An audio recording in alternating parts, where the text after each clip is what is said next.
are very excited to try this gingerbread house. Yes.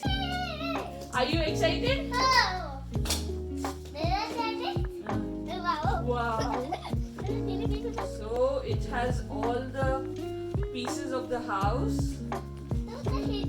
Then it has some candies, some more candies, some gummy bear trees,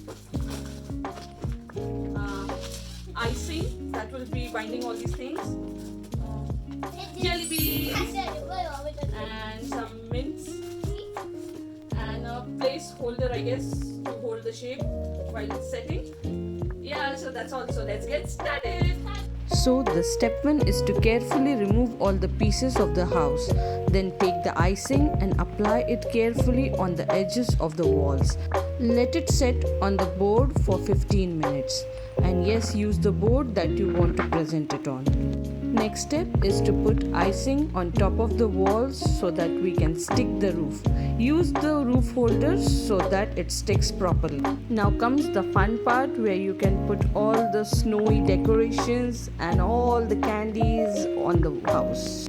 You can use the picture that's there on the box as a reference, or you can do your own creative things on the house. My son was super excited and very happy to put all the candy decorations on the gingerbread house. I would highly recommend doing this activity with your kids during this festive season.